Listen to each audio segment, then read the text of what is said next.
Orang yang punya akal karena sadar ini wilayah Allah, semua milik Tuhan, itu dia tiap hari berpikir besok Allah akan melakukan apa terhadap dunia ini.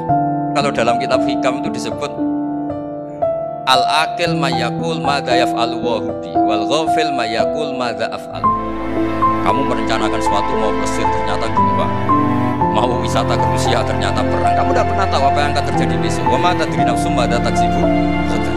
Tapi anda semua kita ini sering punya jadwal permanen. Makanya saya kalau diundang siapa saja bisa tetap. Yang jelas Gus ini acara penting.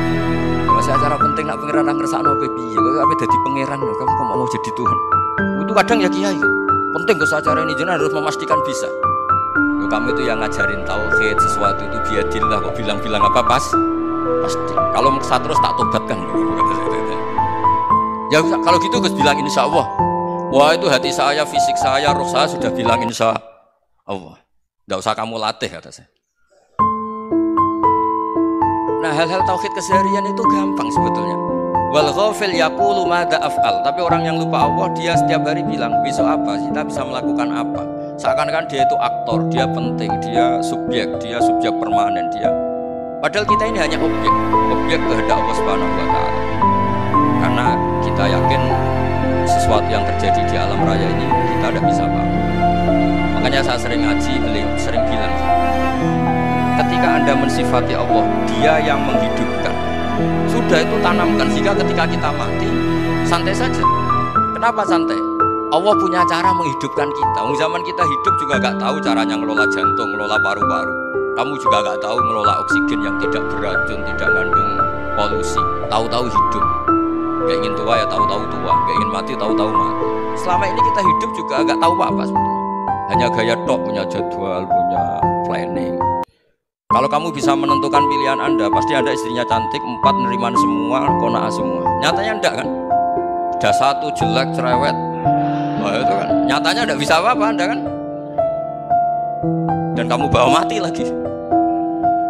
Itu kan, istri Anda juga gitu, punya keinginan, punya suami yang ganteng, yang hebat, yang beriman, yang gak poligami. Ya enggak kesampaian juga. Kalau kita ngitung tingkat kegagalan kita itu gagal terus.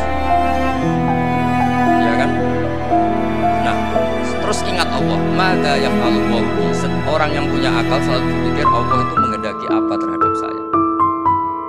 Lalu sama-sama orang melihat orang yang serius itu kata Anda itu pemikir berat, serius, senang punya tokoh yang merengut karena kamu anggap serius. Tapi sebagian orang anggap orang yang serius itu wong merengut, wong masam, wong muka kok ditekuk.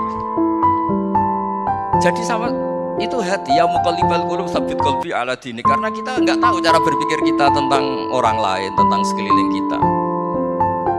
Misalnya kita orang baik yang jenis ngurmat fakir miskin, ada orang bangun masjid mewah itu janggal. Apa artinya masjid mewah kalau banyak orang kelaparan? Tapi kalau yang jenis pendidikan, apa artinya masjid mewah kalau udah bisa ngaji? Nanti yang jenis infrastruktur, apa artinya ini kalau semuanya punya sudut pandang yang berbeda. Dan Islam mengapresiasi semua kebaikan. Tapi katakan semua kebaikan itu adalah kehendak Allah Subhanahu wa taala. Karena apapun baik Anda itu pakai fasilitas yang diberikan oleh Allah Subhanahu wa taala. Sehingga ini yang disebut kulillah sumadarhum fi khawdihim.